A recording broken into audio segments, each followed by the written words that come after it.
Assalamualaikum warahmatullahi wabarakatuh. Pada kesempatan kali ini saya akan mengulas novel Tugas Bahasa Indonesia. Perkenalkan, nama saya Najaskia dari kelas 8C. Pada kesempatan kali ini saya akan menampilkan hasil resensi dari buku yang saya baca. Pendahuluan, judul buku Rahasia di Balik Pintu, penerbit KMO Indonesia, yang dikarang oleh Abdul Anwar, cetakan pertama Desember 2022, tebal halaman 190, tebal buku 14x20 cm.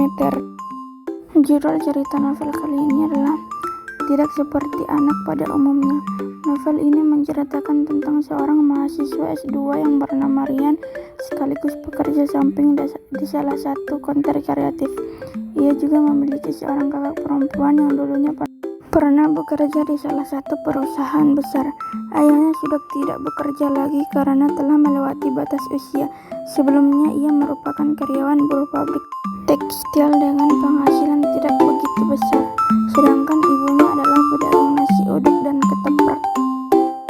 Ketika Rian lulus sekolah dan beranjak kuliah, ia mulai merasakan adanya perubahan dalam dirinya, termaktub dalam mengatur keinginannya serta mandiri dalam memenuhi kebutuhan. Hingga ketika Rian dengan kakak perempuannya setelah mengobrol saat itu, mereka mengalami kecelakaan yang dikendarai oleh Rian menghantam mobil dari arah yang berlawanan. Badannya terhempit antara mobil dan motor, lalu kedua bola matanya juga terkena pecahan helm yang ia kenakan, sedangkan kakak perempuannya terlempar jauh dan sempat terlindas oleh motor dari pengendara lain, menyebabkan pendarahan hebat di kepala dan di dadanya. Ketika di rumah sakit, ia merasa putus asa.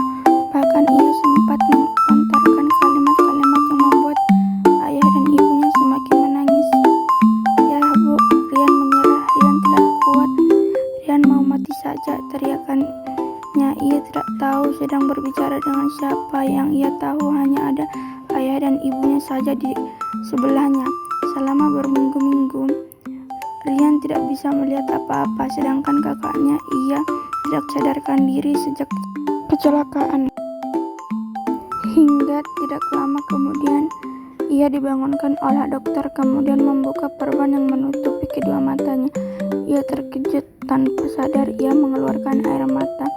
Ia bisa melihat kembali, bahkan melihat dengan sempurna. Tapi ada yang menyita perhatiannya.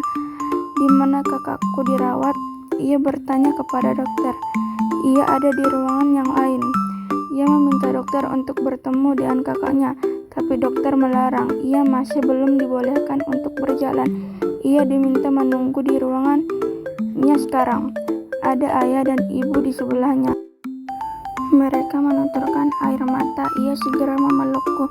Setelah ia lebih sedikit tenang, ayah dan ibunya juga memberitahu kepadanya beberapa.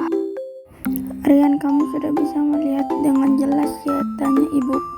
"Rian, sudah bisa Bu," jawabnya dengan melemparkan senyum kepada mereka. "Kami mau memberitahu beberapa hal, Rian," lanjut ibunya. "Apa itu, Ibu?" "Kamu tahu kenapa kamu bisa melihat kembali?" "Tidak tahu Bu, memangnya kenapa?" "Itu karena kakakmu mendonorkan matanya kepadamu. Ia tidak selamat. Pendarahan di kepala dan di dadanya yang terlalu parah menyebabkan kakakmu tidak bisa bertahan lebih lama," ibunya menjelaskan. Ia menangis sambil dipeluk oleh ayahnya. Benarkah apa yang diucapkan oleh ibu? Ia bertanya kepada ayah. "Aku tidak percaya. Aku yakin kakakku masih hidup." Ia segera bangkit dari tempat tidurnya, berlari meninggalkan ayah dan ibunya serta dokter yang ada di ruangan itu. Kurang lebih 30 menit ia mengelilingi rumah sakit ini. Ia masih belum menemukannya. Rian memeluk kedua lututnya. "Kenapa kakakku begitu egois, tidak pernah memikirkan kepentingannya sendiri?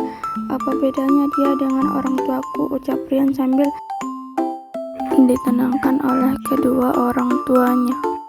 Kesimpulannya, buku yang berjudul Rahasia di Balik Pintu ini yang dikarang oleh Abdul Hadi Anwar memberikan banyak kelebihan yang membuatnya menarik untuk dibaca. Tema yang diangkat dalam novel ini sangat berpengaruh dengan membahas tentang pentingnya bertanggung jawab dan bahasa yang digunakan sederhana namun penuh makna sehingga mudah dipahami oleh pembaca.